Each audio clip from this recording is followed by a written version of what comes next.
विठ्ठलाला तुळस प्रिय आहे हे मी आपल्याला सांगितलं.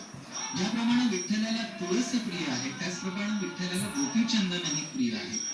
वारकरी वैष्णव कपाळावरती गोपीचंदनाचा टिळा लावतात. गोपीचंदनाचा उभगंध लावला जातो.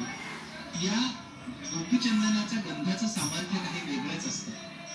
विठ्ठलाला अत्यंत सुंदर असा हा पोशाख परिधान केला जातो आहे.